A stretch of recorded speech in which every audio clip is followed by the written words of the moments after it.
yesterday I also took myself to the Mutter Museum. If you've ever visited Philadelphia, someone has probably recommended this to you, the Mutter Museum. The Mutter Museum is, in my own words, the Mutter Museum, I think, now I'm going to say something that is my thought, and it might not be true, so we'll look into it. My thought is that Mutter was a doctor, and he started collecting kind of human oddity cases in order to study, and this became a place for like academic and scholarly study of like human anomalies. Love a good theory.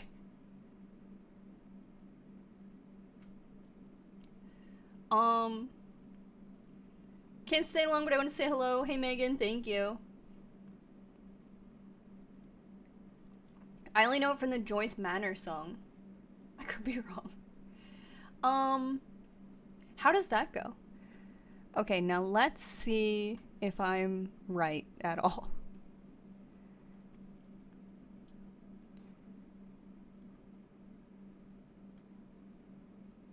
Oh, they have a virtual tour? I guess we can do that.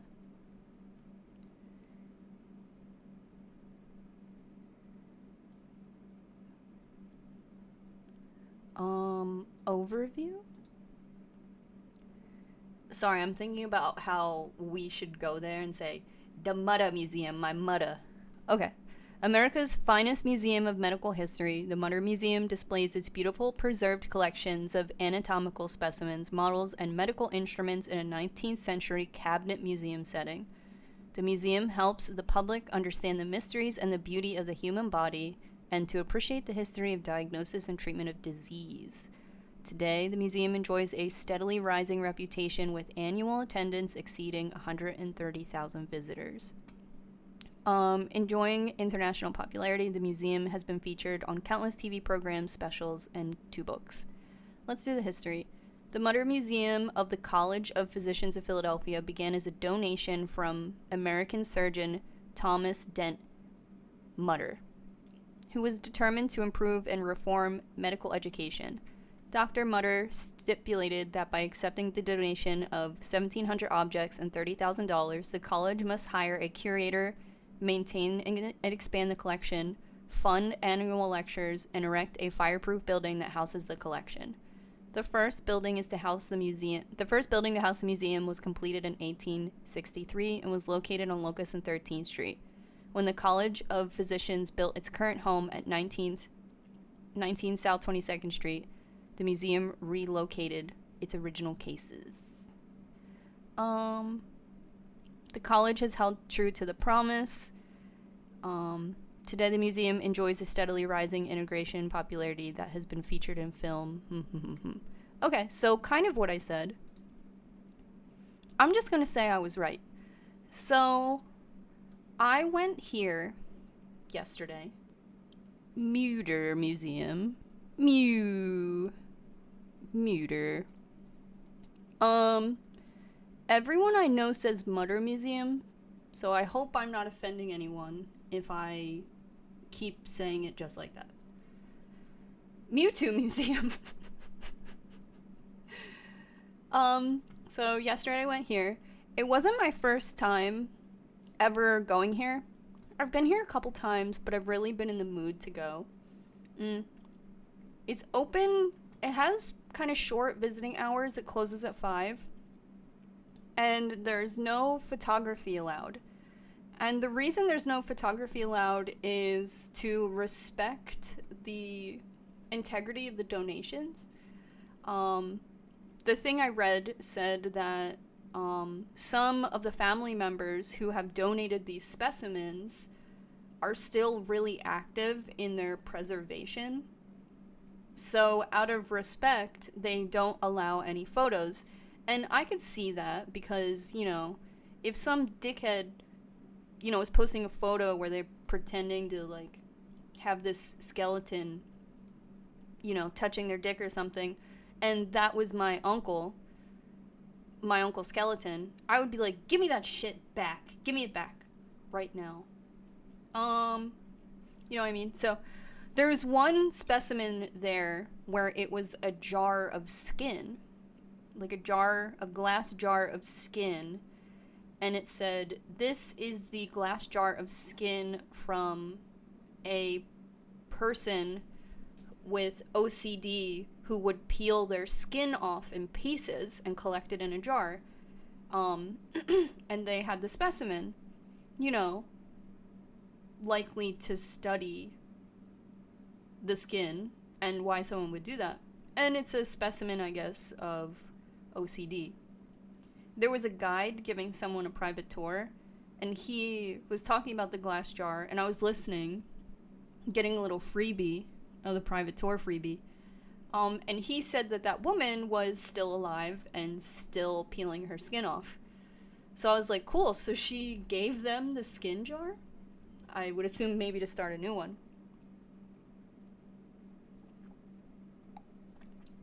I think flash photography can actually age and damage preserved specimens, so it may be related to that as well.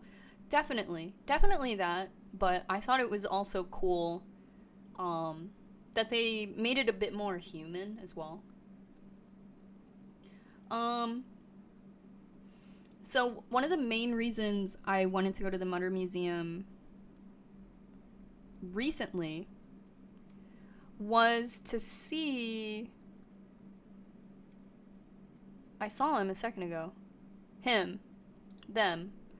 So I wanted to see these conjoined twins. I recently read a little thing about them and then realized that the Mutter Museum had their conjoined organ preserved and on display. I can't show you a picture of it, but I was there looking at that thing. Okay, maybe there's a picture of it? Okay, well, the thing I read, we don't have to read any of this. I think I got it. So, Chang and Eng were conjoined twins born in previously known Siam. They are the reason it is called Siamese twins. Now it's called conjoined twins, but previously called Siamese twins. These guys were born and eventually came to America and would work in the circus. So apparently they became pretty wealthy doing this, learned English, and moved south, bought land, had 2 respective homesteads, owned slaves, and had, I think, 21 children between the 2 of them. So I learned all of this, and I was like, what the fuck? I kind of never put too much thought into, circus folks and how it could make them very rich. Because I just never thought about it. I always, as a tattooed person, I have this weird kinship with circus people. I'm like, I'm one of you. But, not really. You know what I mean? You ever go to Coney Island and you get really cocky as a tattooed person? Anyway, so, the tattooed woman used to be, a sideshow. And now I'm a tattooed woman who walks among us. Anyway, I feel... When I read about stuff like this, I feel especially interested. So I was learning about these chaps, and they had separate homesteads. One had 11 children and a wife, and the other one, I believe, had 9 children. And they would alternate weeks. And they would go to, Chang's house, and Ing would just, fall back. He just wouldn't really say anything. And they didn't have to stand face to face. This kind of cartilage area right here was flexible. So they would stand side by side and put their arm around each other's shoulder. Kind of like this. And they would have basically their own clothes. Only, I believe, their liver was attached. And their liver was attached in a very insignificant way. I think if any children were born this way now, they in the hospital, they would just... I think it would be very easy. They may never even... No one would even know, maybe. But mostly they stood like this, and they would put their arm around one another. And when it was their week with the kids, the other brother just wouldn't really talk. He would just fall back. And the wife obviously would, you know, cook a plate for him and shit like that. And I'm sure maybe they talked, but I always wondered that. You see someone like this, and your first to fifth thought is, how do they fuck? Even if you don't mean to, you're kind of like, 21 kids? You're thinking about it. Right away you hear that they have 21 kids, and you're like, they fucked. How? I guess just politely. I guess just, because they're completely separate people, except for this very small connection. They're not, I saw conjoined twins on Instagram who were joined, I think in the head, or in the it's a body with two heads.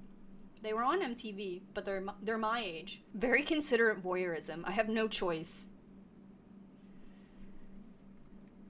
I love your wife's cooking, but I love my own wife's fat ass. Right? Right, Ing?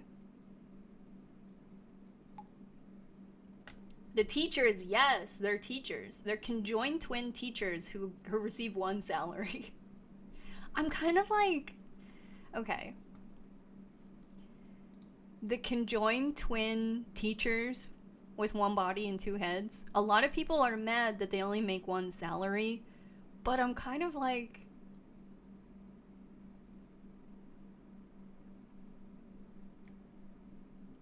they only need one outfit.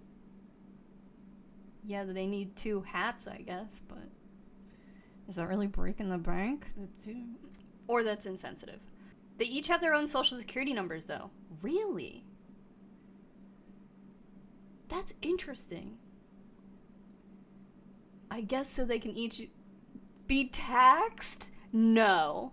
No. If I'm making one salary,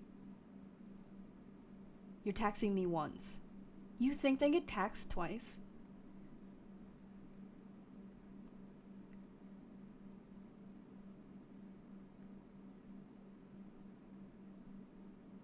They get taxed twice on one income? Do you think they got married to kind of solve that?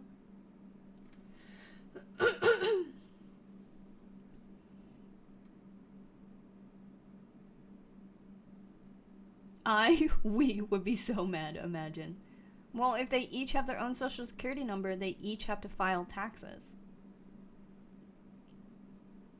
Girl, I would be their accountant. I would figure something out for them. Let me see the pay stub. If they got... Here we go. If they got food at Applebee's, could they share the entree or no?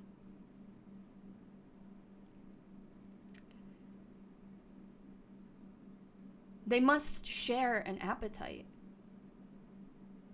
If they share an appetite and have two different preferences, this is what I would do. If I was a conjoined twin, here's what I would do to compromise with my twin. 2 separate meals, half of it in the to-go box. 1 appetite. We each get half of what we want, and then later, tomorrow, we eat the other half. It's the only way. It's the only way we won't fight. Right, like, does one ever fill up on chips before dinner to piss the other one off? Each has a heart, stomach, spine, pair of legs, and spinal cord. Each twin controls 1 arm and 1 leg. Whoa.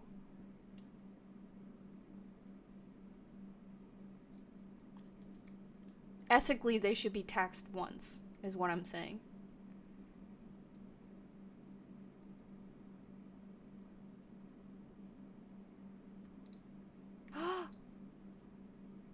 What is this website? This is the picture Inu looked up. They're so cute. Oh my god, they're helping each other tie. Wow. I used to love being washed in the sink.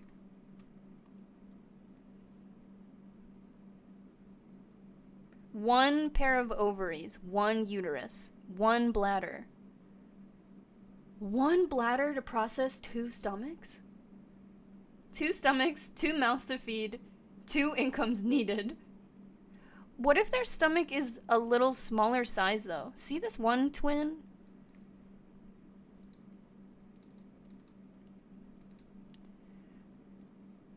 The stomach is here. I don't know, girl, that's kind of small. Please. One of us meets them and that's our dying question. Not like, have you ever had a boyfriend? Just like, does the government tax you once? Frubin, we're wondering if a conjoined twin with 2 social security numbers is taxed once or twice by the government. Somebody post this question in r/anti-work. What about conjoined twins who have 2 hearts and brains? Is it possible? If so, is it possible if one died, the other one would still be alive? I have so many questions. I bet the government taxes both people. I imagine they could file for an exemption. Okay, that's the smartest thing someone said so far. But I'm no tax doctor. You go to your employment office, you go to the Social Security office, and you ask for the paperwork for an exemption, and you're a conjoined twin. They're like, what is the exemption exactly? And you're just standing there as a conjoined twin. There must be a lot of harmony at play here, because each of them controls one hand. There has to be, like, you know how twins can, like, telepathically communicate, and I fully believe that. Not on some flat earth shit, I just believe that. Do you think there's kind of some twin communication going on here? They both type at once. That's what I mean. Like, is there some communication in here? I wonder if they're ambidextrous. Oh my god. You're the left-handed twin? And you're taxed twice? I just found this study on conjoined twins and taxing! No! How dare they? Please, I'm about to become an accountant for these girls. Accounting and taxation. Conjoined twins or separate siblings? Come on, Prem. Tell me what's up. University of Sheffield. Is this, not American? This paper explores the relationship between accounting and taxation through the recent proposals of curbing corporate tax avoidance advanced by the... Okay, is this, conjoined twins or separate siblings?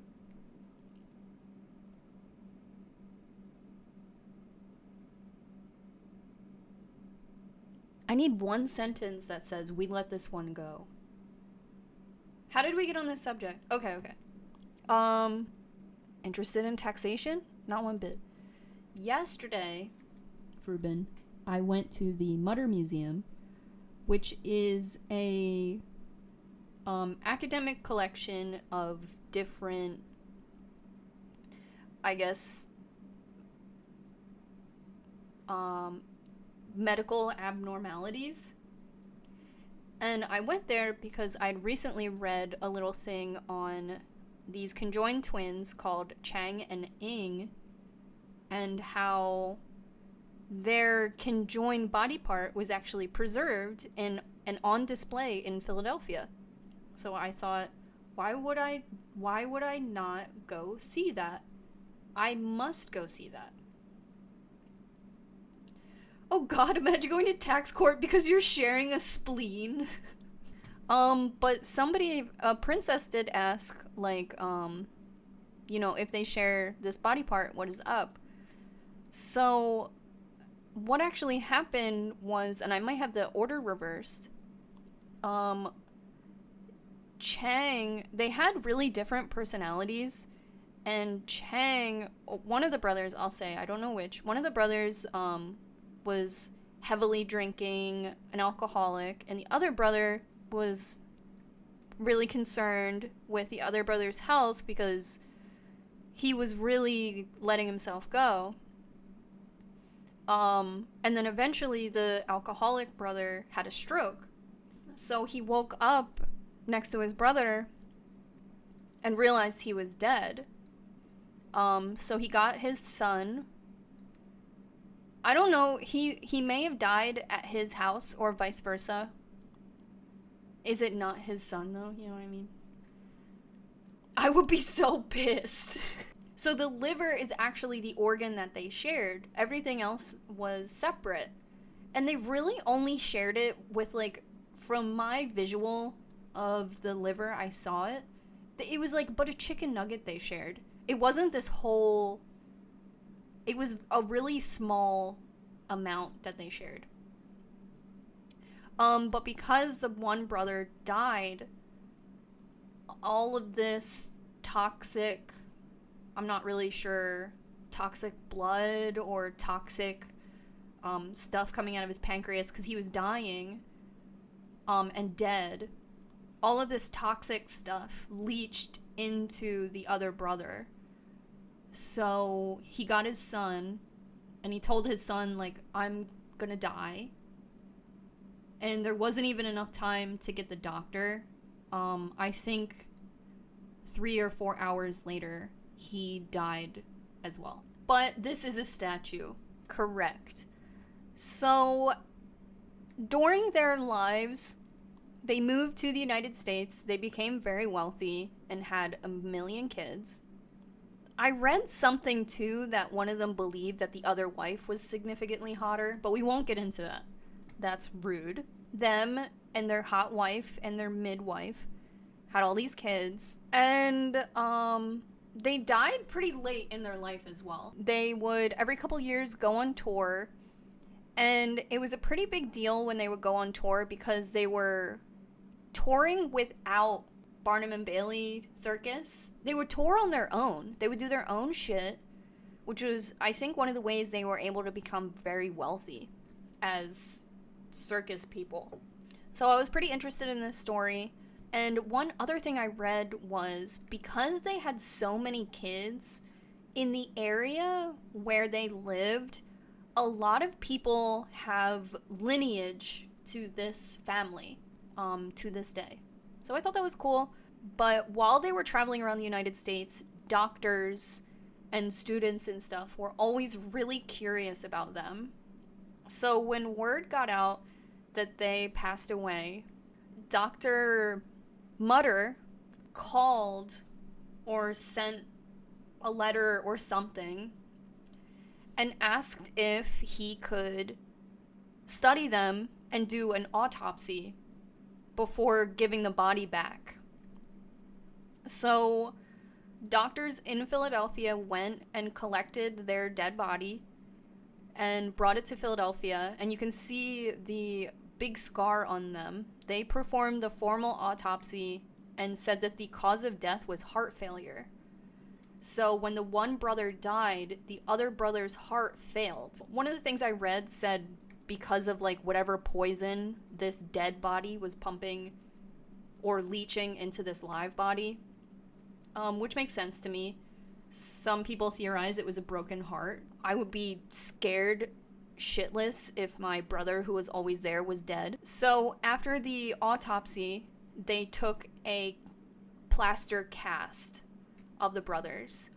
Just up until there, it really just stops there.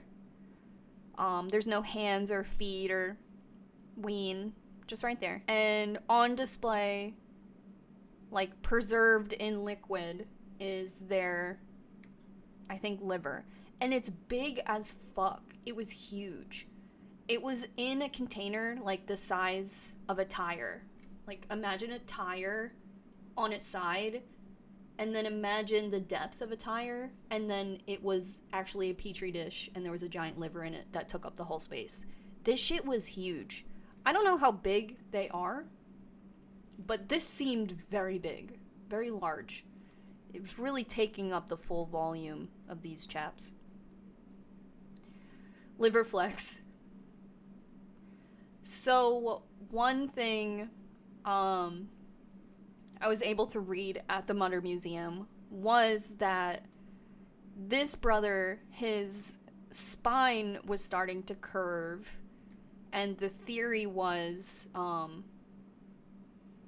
because when they would stand next to each other, you can't see in these posters because they're, supposed to look hot here, I guess, but the one brother eventually was like putting his arm all the way around the brother for support, and it's theorized that as the one brother like started heavily drinking, he was kind of just ruining his body and then leaning on his other brother for a lot more support.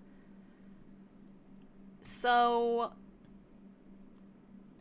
I guess I could have just read this whole thing. The brothers temperamentally were quite different. Chang was a heavy drinker with a bad temper, while Ing was placid and easygoing. The joined livers are on display at the Mutter Museum right below this cast.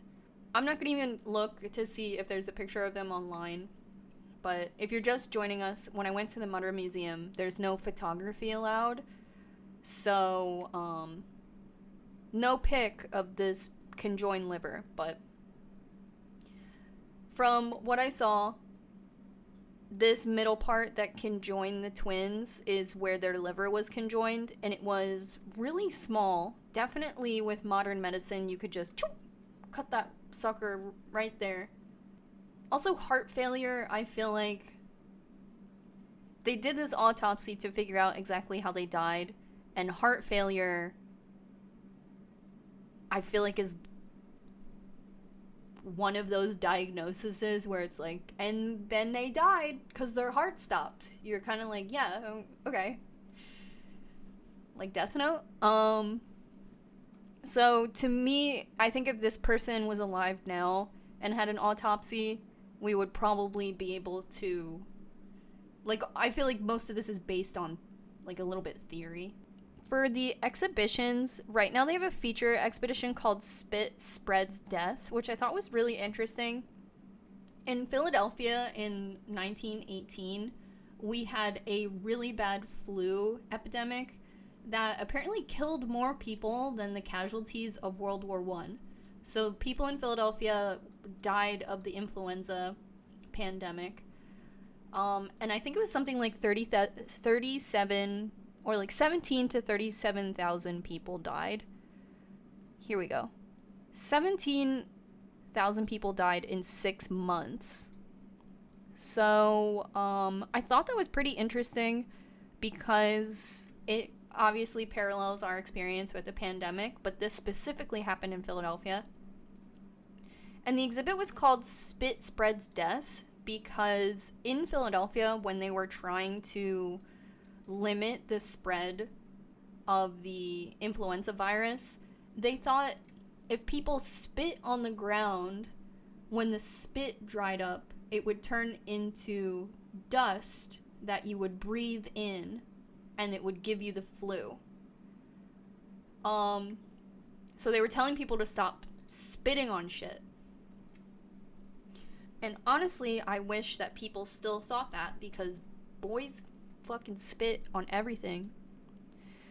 So this is an entire interactive feature at the museum, and it's in a separate part of the museum, so I do believe you're allowed to take photo. I didn't take any photo, but I thought it was really interesting. And one thing they had on display, see, in Philadelphia they would have these Spit Spreads Death. You may have heard this, like, when COVID was coming out, you may have heard this story that people were comparing it to. There was a little bit of flu going on, and then Philadelphia wanted to have this giant parade to welcome back the people from World War I. And everyone was like, we shouldn't have this parade during the flu because a lot of people are going to get sick. And they were like, no, let's have it. Like, bring home our boys type shit. So this became a mass, what is it called? Like a mass spreading event. So this parade in Philadelphia is one of the reasons that the influenza virus was so bad in Philadelphia and killed so many people, because this was a super spreader. This was considered the super spreader event in Philadelphia that kicked off the Philadelphia pandemic in 1918. So if you remember early on in our pandemic 2 years ago, if you remember a bunch of people saying, oh, this World War I parade, blah, blah, blah, it was in Philadelphia, and I saw the exhibit about it, but this was the super spreader event. And the virus after the parade killed more people than were even at war. So I thought that was crazy. One thing that was on display, oh yeah, and they're also like collecting stories. Like if you were to talk to your great uncle from Philadelphia and have like a Philadelphia pandemic story, they're taking it. I thought that was cool because one thing they added, which I thought was so interesting, there's no pictures of it. So there was this single display case that had two ladies' combs. Like, you know how ladies used to do their hair like whoop and then a comb? I don't know how they did it, but they would have these giant combs. There was one display that had two combs in it and like a shopping bag. And the story said that this one young woman went to Philadelphia to shop at Strawbridge's, now formerly Strawbridge's, now Macy's. So this woman went to Philadelphia to shop at Macy's and bought these two combs, and with her shopping bags and stuff. And when she got home, she fell sick. And then when she died, her mother took all that shit and just put it in the attic. Like, I don't even want to think about this. Like, my daughter's dead. Whatever. So, over the years, I guess when someone went to clean out that house, the daughter, in preparation for Christmas, had bought these items from Macy's. And back then, Macy's would, like, wrap and label and do all your shit. So they were still in the same exact condition, like the day she bought them, in the bags, labeled to go to the person they were meant for. And the mom just put it all in the attic and never touched it again. So on display, they had her like untouched shopping bag from when she came home and fell ill with the Philadelphia flu. So I thought that was really neat. That seemed to me like a story that someone had contributed to exhibit. Well, it showed pictures of like mass graves and everything like that. And then after the flu died back down, they exhumed the graves, and then you were able to collect your loved one and have a proper burial. And it just gave the addresses of these, where these temporary mass graves were located. And I was like, damn, girl. 17th and Locust? By that restaurant I like? So I just thought that was really interesting. You know, it happened in my city. And I had heard, like, a million times, I had heard about this World War I parade that was a super spreader event, but I just, like, didn't, that was all the information I needed to form an opinion. So I didn't realize it was from Philadelphia.